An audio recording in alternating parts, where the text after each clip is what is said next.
मुश्किल समय में धैर्य रखना हमारे जीवन का एक महत्वपूर्ण हिस्सा है। जीवन में कई बार ऐसी परिस्थितियां आती है जब सब कुछ हमारे खिलाफ लगता है। ऐसे समय में धैर्य रखना और अपनी सकारात्मक सोच बनाए रखना बहुत जरूरी है। धैर्य हमें मानसिक स्थिरता और शांति प्रदान करता है। यह हमें कठिनाइयों का सामना करने की शक्ति देता है और यह विश्वास दिलाता है कि हर मुश्किल समय के बाद अच्छा समय जरूर आता है। मित्रों, इस संसार में भगवान की इच्छा के बिना कुछ भी नहीं होता। इसीलिए सर्वप्रथम मैं आपको हृदय से शुभकामनाएं देना चाहता हूं कि आप बहुत भाग्यशाली हैं। आपने भगवान श्री कृष्ण के प्रेरणा से श्रीमद् भगवत गीता के बहुमूल्य विचारों को जानने का मन बनाया है। मुझे पूरा विश्वास है कि इस विचार को पढ़ने और समझने के बाद यह आपके जीवन में सकारात्मक परिवर्तन लाएगा। जो कोई भी श्रीमद् भगवत गीता की शरण में आकर भगवान श्री कृष्ण द्वारा बताई गई बातों को अपने जीवन में अपनाता है, वह अपने सभी दुखों और कष्टों से मुक्त होकर अपने जीवन में सफलता और आनंद को प्राप्त करता है। दोस्तों, आपको ज़िंदगी में जो कुछ भी चाहिए या आपकी जो भी समस्या है, आप श्रीमद् भगवत गीता के यह अनमोल वचन ठीक से सुनकर और समझकर जीवन में उतार लीजिए। आपकी हर इच्छा पूरी होगी, हर मुश्किल आसान होगी और आपका हर दुख दूर होगा। इसलिए आज हम आपके लिए भगवान श्री कृष्ण द्वारा दिए गए 60 अनमोल वचन लेकर आए हैं, ताकि यह आपके वर्तमान और भविष्य के सभी दुखों और कष्टों का निवारण करने में आपकी मदद कर सके। गीता का यह ज्ञान अमृत से भरा है, जो इंसान के मरे हुए मन और जीवन में एक नई जान डाल देता है। मैं गारंटी के साथ यह बात कह सकता हूँ कि जो कोई भी इंसान आप वचनों का पूरा ध्यान से और वीडियो के अंत तक सुनेगा, उसे अपनी हर समस्या का समाधान मिल जाएगा। उसे वह सब कुछ मिल जाएगा जो वह पाना चाहते हैं। इसलिए इस वीडियो में एक भी विचार को मिस न करें और इस वीडियो को पूरा अंत तक देखें। तो चलिए शुरू करते हैं। श्रीमद् भगवत गीता का पहला अनमोल वचन यह है कि जहां आपके लिए प्रेम और इज्जत नहीं है, वहां कभी मत जाइए। महाभारत का युद्ध शुरू होने से पहले श्री कृष्ण हस्तिनापुर गए थे पांडवों की तरफ से शांति प्रस्ताव लेकर। तब शकुनी ने दुर्योधन से कहा था कि यह कृष्ण बड़ा मायावी है, अगर यह हमारे पक्ष में आ जाए तो समझ लो पांडव हार ही गए। तो इसकी सेवा करो, इसे अपने घर आने का निमंत्रण भेजो और इसे खुश करो। जब भी कृष्ण हस्तिनापुर पहुंचे तो दुर्योधन ने उन्हें अपने घर आने का आग्रह किया और श्री कृष्ण से कहा कि आप मेरे घर में रहिए, मेरा आतिथ्य स्वीकार कीजिए, मेरे घर में भोजन कीजिए। श्री कृष्ण ने दुर्योधन से कहा कि इंसान को किसी के घर तभी भोजन करना चाहिए या तो उसे बहुत प्रेम हो या तो हमारे जीवन में कोई बड़ी आपत्ति आ जाए। ना तो मेरी जिंदगी में कोई आपत्ति आई है और ना ही तुम्हारा मुझसे कोई प्रेम है, तो तुम्हारे घर में कभी नहीं आऊँगा। तुम मुझे अपने घर बुला रहे हो सिर्फ और सिर्फ अपना मतलब पूरा करने के लिए, और मतलबी हो लोगों के घर कभी नहीं जाना चाहिए। इससे हमें यह सीख मिलती है कि जिनके दिल में आपके लिए प्रेम और इज्जत नहीं है, वहाँ आपको कभी नहीं रहना चाहिए। आपको केवल उसी जगह रहना चाहिए जहां आपकी कदर हो, आपको इज्जत मिले और जहां आपको प्रेम मिले।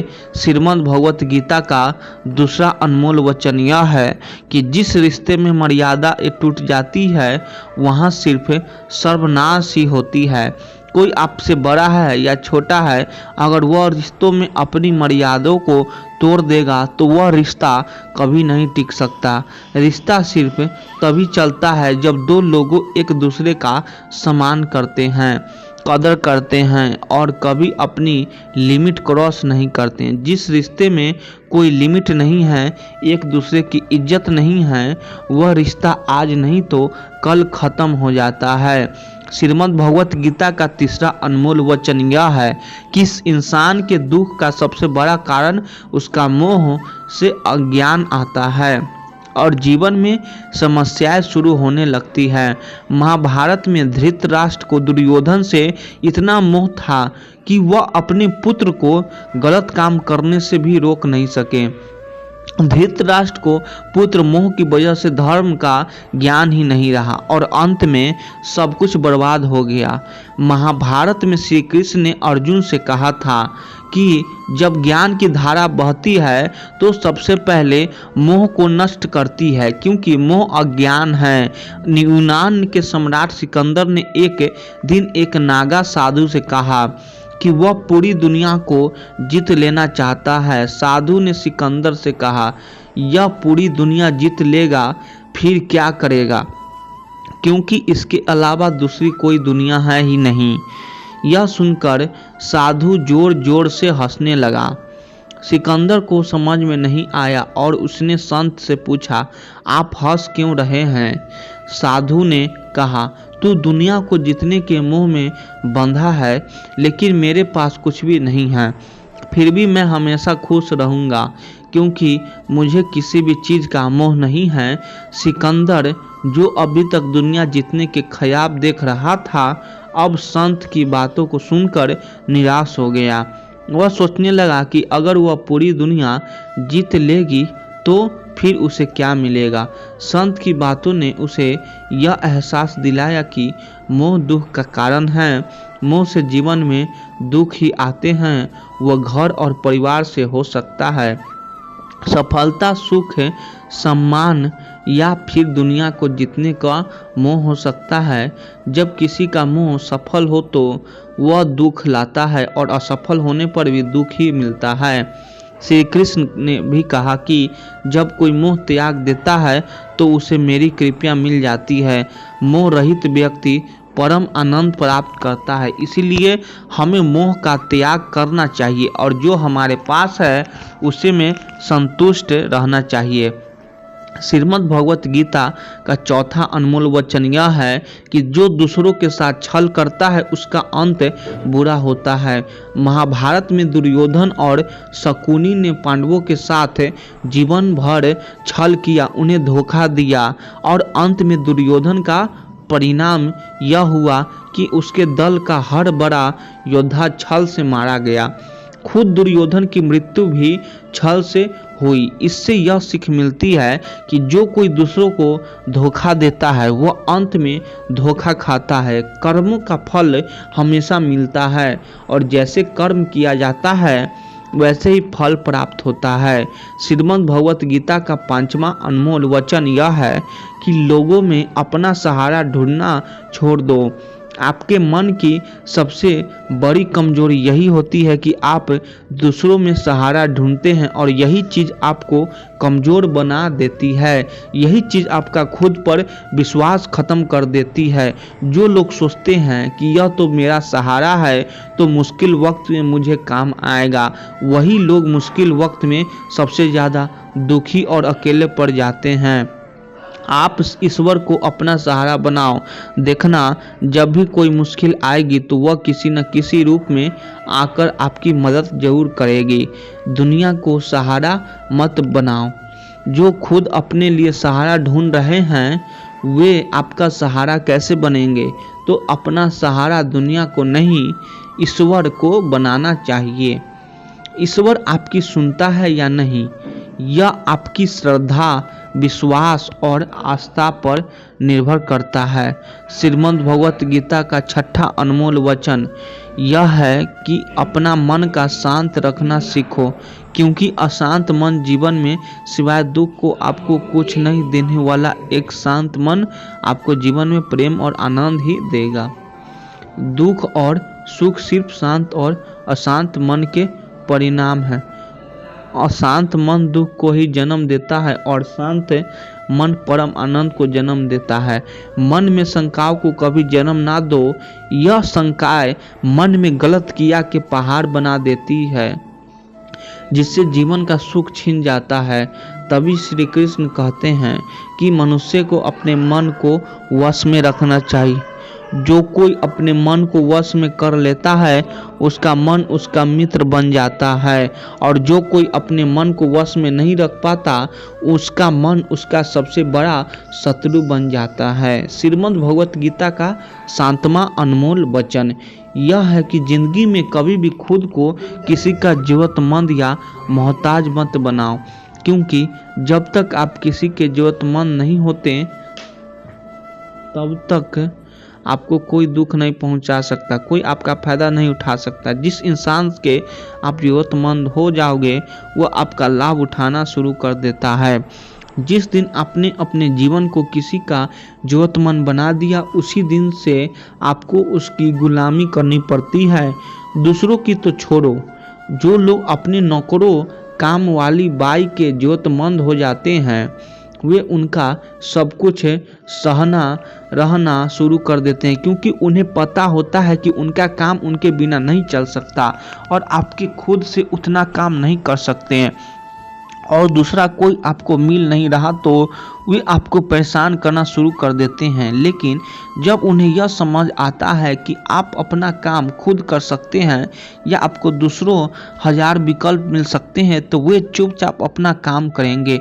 अब अगर आप कोई ऐसी नौकरी करते हैं जहां आपके बॉस के गलत होते हुए भी आप उसका टॉर्चर सहते रहते हैं तो उसे पता होता है कि आप उसके जरूरतमंद हैं और वह इसका पूरा फायदा लेता है। और तो और जिस घर परिवार में आप रहते हैं अगर वहाँ भी आप किसी के जरूरतमंद हैं तो वह आपको पूरा चूस लेता है, क्योंकि वहाँ आप 24 घंटे रहते हैं, कहीं और जा ही नहीं सकते। वह इंसान आपके घर पर चढ़कर नाचेगा और आपको पूरी तरह से अपने कंट्रोल में रखेगा।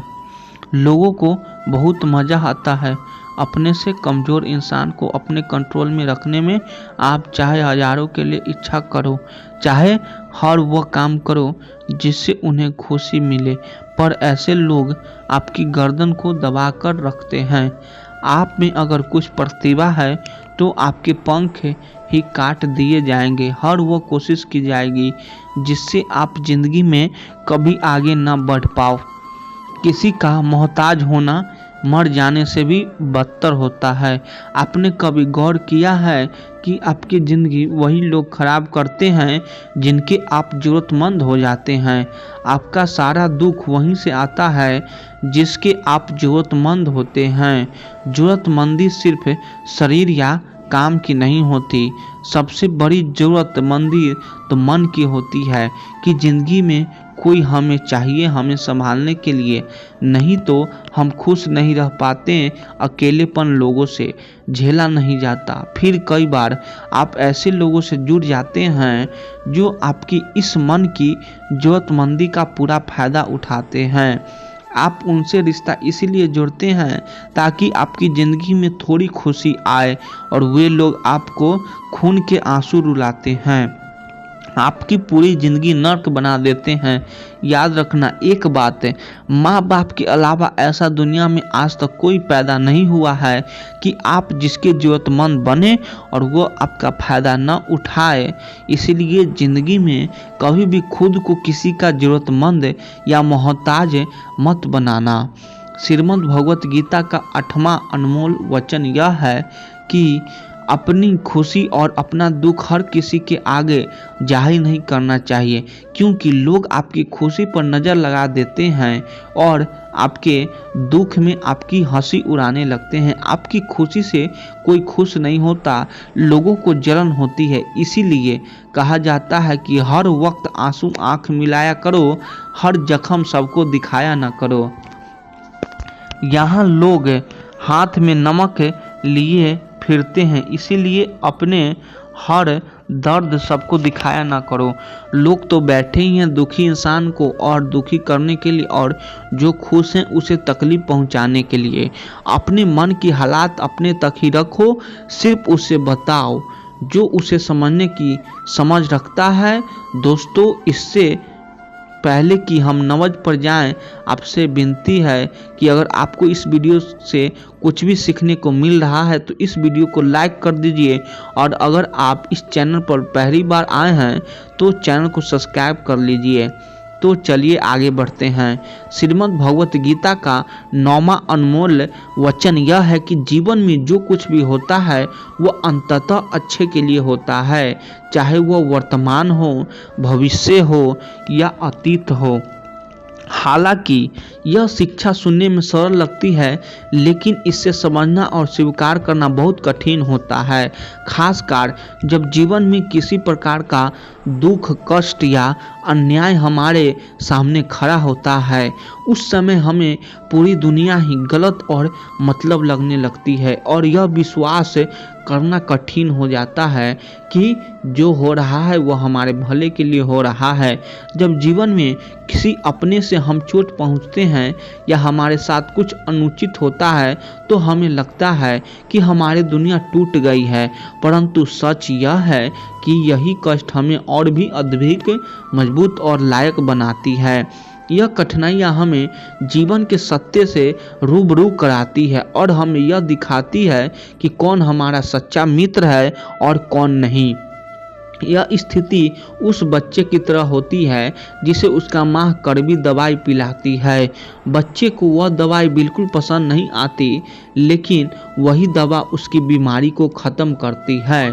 ठीक वैसे ही जीवन के कठिन अनुभव हमें विकसित करते हैं, भले ही उस वक्त वह अनुभव करवा क्यों न ले। वास्तव में हम उसी को सच मानकर जीते हैं। जितना हमारी समझ है और जितना हमें दिखाया गया या बताया गया है, लेकिन सच्चाई तब तक पूरी तरह समझ में नहीं आती जब तक खुद उस दुख से नहीं गुजरते। यह शिक्षा हमें यह समझाने में मदद करती है कि जीवन की हर घटना, चाहे वह सुखद हो या दुखद, किसी न किसी उद्देश्य के साथ आती है और उस उद्देश्य को समझने के लिए हमें धैर्य और विश्वास बनाए रखना चाहिए। श्रीमद् भगवत गीता का 11वां अनमोल वचन यह है कि मनुष्य के जीवन में 3 मुख्य अवस्थाएं होती है, बचपन, जवानी और बुढ़ापा। इसके बाद शरीर समाप्त हो जाता है, लेकिन आत्मा अमर रहती है और पुनः जन्म लेती है। जब तक मनुष्य अपने मन की इच्छाओं और वासनाओं से मुक्त नहीं हो जाता, तब तक आत्मा को मोक्ष नहीं मिलता और उसका पुनः जन्म होता रहता है। जीवन में इच्छाएं और वासना जितनी अधिक होगी, खुशियाँ उतनी ही कम होती है जाएगी। यदि आप जीवन में खुश नहीं हैं, तो इसका कारण आपकी मन में भरी इच्छाएं और वासना हंसना तभी सच्ची खुशी पा सकता है जब वह अपनी इच्छाओं को नियंत्रित करना सीख लेता है। इसे एक सरल गणितीय उदाहरण से समझा जा सकता है। मान लीजिए कि आपके जीवन में 100 खुशियाँ हैं और 10 इच्छाएं, तो आपकी खुशी 90 पर रह जाती है। अगर आपकी 50 इच्छाएं तो आपकी खुशियाँ आधी हो जाती है और अगर आपकी 100 इच्छाएं हैं तो आपकी खुशी शून्य हो जाती है। जब इच्छा की संख्या 100 से भी अधिक हो जाती है तो आपकी खुशी नकारात्मक हो जाती है, यानी आपकी खुशियाँ दुख में बदलने लगती है। इस शिक्षा का सार यह है कि जितनी आप अपनी इच्छाओं को कम करेंगे, उतनी ही आपकी खुशियाँ बढ़ेगी और अगर आप अपनी इच्छाओं को बढ़ाते रहेंगे तो दुख अपने आप आपके जीवन में प्रवेश कर जाएगा। इसीलिए खुश रहना है तो इच्छाओं को कम करना सीखिए और अपने मन को नियंत्रित करके सच्ची संतोष प्राप्त कीजिए। श्रीमद् भगवत गीता का 12वां अनमोल वचन यह है कि जिंदगी में धोखा अपने ही देते हैं, क्योंकि उनको आपकी कमजोरियां का पता होता है। बाहर वाला आपको धोखा नहीं दे सकता, क्योंकि उसके आपके बारे में पता ही नहीं है कि आपको चोट कहाँ पहुँचा है। लेकिन जो आपका अपना है, आपका खास है, उसे बहुत गहराइयों से पता होता है कि आपकी कमजोरी क्या है। ऐसा क्या करें कि जिससे इसको पहुंचाया जा सके, जिससे इसको हम नीचा दिखा सकते हैं, इससे चोट पहुंचा सकते हैं। यह कलयुग, इसमें बाहर वालों से नहीं, जो हमारे अपने हैं उनसे ही सावधान रहना होता है। महाभारत का युद्ध 2 अलग अलग राज्यों में नहीं हुआ था, बल्कि एक ही परिवार के भाइयों में हुआ था। सभी आपस में एक ही वंश के लोग थे। कितनी बार दुर्योधन ने जहर देकर भीम को मारने की कोशिश की। न जाने कितनी बार दुर्योधन ने पांडवों को जान से मारने की कोशिश की। वो उनका कोई पराया नहीं था, बल्कि उनका भाई था। सारी लड़ाइयाँ घर के अंदर ही होती है, बाहर कौन लड़ेगा हमसे। घर में ही सारे झगड़े होते हैं, तो आपको चोट सिर्फ वही लोग पहुंचा सकता है जो आपके अपने ही अपना धोखा सिर्फ वही लोग दे सकते हैं जो आपके अपने हैं। श्रीमद् भगवत गीता का 13वां अनमोल वचन यह है कि सत्य और ईश्वर की शक्ति के साथ खड़े व्यक्ति को संसार की कोई भी ताकत परास्त नहीं कर सकती, चाहे पूरी दुनिया ही उनके खिलाफ क्यों न हो। लेकिन अंत में विजय उसे होती है।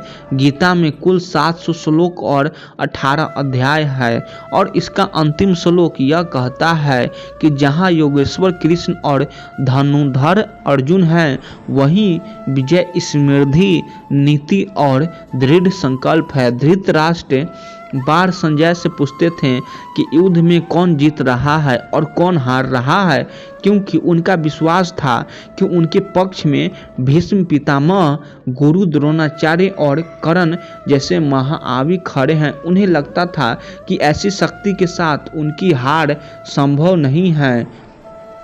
संजय ने उन्हें बताया कि जहाँ ईश्वर यानी श्री कृष्ण खड़े होते हैं, वहाँ शक्ति अर्थ नहीं होता। सत्य और धर्म का जीत निश्चित होती है, चाहे किसी के पास कितनी भी शक्ति क्यों ना हो। यदि ईश्वर और सत्य किसी के साथ खड़े हैं, तो उसे पराजित करना असंभव है।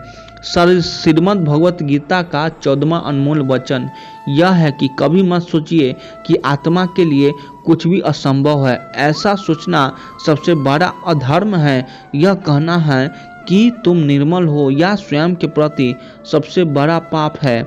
हम वो हैं जो हमारी सोच ने हमें बनाया है, इसलिए इस बात का ध्यान रखिए कि आप क्या सोचते हैं। भय और अधूरी इच्छाएं समस्त दुखी का मूल है। पुराने समय की बात है, एक राजा था। एक दिन उसके गुप्तचरों ने सूचना दी कि पड़ोसी राज्यों में हम पर हमला करने वाला है। गुप्तचरों ने बताया कि खबर एकदम पक्की है, सिर्फ 3 दिनों के भीतर पड़ोसी राज्य अपनी विशाल सेना के साथ हम पर हमला कर देगा, और उनकी सेना इतनी बड़ी है कि उनका सामना करना बहुत मुश्किल है। राजा बेहद चिंतित हो गया, परेशान हो गया। राजा ने तुरंत सभा बुलाई और सभी लोगों से सलाह मांगी कि अब हम लोगों का मरना तय है। अगर किसी व्यक्ति के पास कोई सुझाव या मुक्ति है तो वह बता सकते हैं। राजा के एक चतुर मंत्री ने कहा, अब जब जान पर बात आ गई है तो इसका एकमात्र उपाय है कि हमें आज ही, अभी इसी वक्त ही पड़ोसी राज्य पर हमला कर देना चाहिए। राजा बोला, मंत्री जी, हमारी सेना बहुत छोटी है, हम उनका मुकाबला कैसे कर पाएंगे। मंत्री बोला, पड़ोसी राज्य अभी युद्ध के लिए तैयार नहीं है। अभी उस राज्य पर हमला कर दें तो वह संभाल नहीं पाएगा, और हमारे जीतने की कुछ तो संभावना बनेगी। वैसे ही भी हम पर हमला होने वाला है, और इतनी विशाल सेना है कि हम यूं ही मारे जाएंगे। जब 3 दिन बाद मरना ही है तो क्यों न कुछ न करने से बेहतर है हम यह कर सकते हैं। राजा को यह बात सही लगी। उसने तुरंत अपनी सेना को तैयार होने का आदेश दिया, और उस राज्य के नागरिक भी सेना के साथ जुड़कर युद्ध में चले गए। पड़ोसी राज्य जो था, वहां तक पहुंचने से पहले एक पुल पार करना होता था। जैसे ही वह सेना पुल पार करके उस राज्य में घुस गई तो राजा ने कहा, हम अपने पड़ोसी राज्य में घुस चुके हैं। यह जो पुल है, इस पुल को जला दो। और पुल जलाने के बाद सेना को बोला, हमारे पास अब और कोई विकल्प नहीं है सिवाय लड़ने के। अब हम या तो लड़कर जीत जाएं या फिर हम यहीं मारे जाएं। हमारे पास भागने का कोई रास्ता नहीं है। सभी सैनिक अपनी पूरी क्षमता के साथ लड़े और पड़ोसी राज्य की बड़ी सेना को उन्होंने हरा दिया। इस विचार के साथ कि हमारे पास अब कोई और विकल्प नहीं है। इस कहानी से सीख मिलती है कि जब आपके पास रास्ता सिर्फ एक होता है कि अगर यह नहीं किया तो मर जाएंगे, बर्बाद हो जाएंगे, तो संभावना बढ़ जाती है उसमें कामयाब होने की। इसीलिए ऐसा कभी मत सोचिए कि आत्मा के लिए कुछ भी असंभव है। अगर हम जीवन लगाकर दृढ़ निश्चय के साथ किसी कार्य को करते हैं तो हमें सफलता अवश्य मिलती है। श्रीमद् भगवत गीता का 15वां अनमोल वचन यह है कि भगवान श्री कृष्ण अर्जुन से कहते हैं कि हर मनुष्य 3 गुणों, रजोगुण, तमोगुण और सत्वगुण से बना है। इसीलिए ऐसा कोई व्यक्ति नहीं है जिसमें कोई केवल अच्छाई या केवल बुराई हो। हर व्यक्ति में अच्छाइयाँ और बुराइयाँ दोनों होती है। यदि आप चाहें तो आप सबसे अच्छे इंसान में भी बुराई ढूंढ सकते हैं और यदि चाहें तो सबसे बुरे इंसान में भी अच्छाई देख सकते हैं। इसीलिए यदि आपको लगता है कि आपके भीतर कुछ कमियां हैं और इसी कारण आप जीवन में आगे नहीं बढ़ पा रहे हैं तो यही आपकी सबसे गलत फैमिली है। साथ ही लोगों की बातों पर ध्यान देने की जरूरत नहीं है, क्योंकि आजकल अधिकतर लोग ऐसा दृष्टिकोण से दूसरों को देखते हैं जहां उन्हें दूसरों की केवल बुराइयां नजर आती है और अपनी केवल अच्छाइयां। अगर कोई आपकी आलोचना करता है तो उसकी चिंता मत करें। जो चीज़ें आपके नियंत्रण में हैं, जिन्हें आप सुधार सकते हैं, उन्हें पर काम करें और खुद को बेहतर इंसान बनाएं। लेकिन जो चीज़ें प्राकृतिक रूप से आपके वश में नहीं हैं, उनके बारे में चिंता करके दुखी होने का कोई लाभ नहीं है। यह शिक्षा हमें आत्मा संवर्धन की प्रेरणा देती है। अपने गुणों को निखारें, लेकिन उन्हें चीज़ के बारे में परेशान ना हो जिन्हें आप बदल नहीं सकते।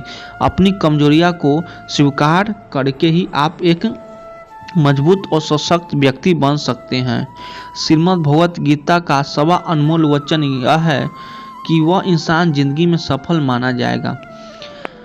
श्रीमद् भगवत गीता का अगला वचन देखने के लिए चैनल को सब्सक्राइब कर दीजिए। पार्ट 2 में श्रीमद् भगवत गीता का 16वां वचन आएगा। सब्सक्राइब कर लीजिए। अच्छी वीडियो लगे तो सब्सक्राइब कर दीजिए। धन्यवाद।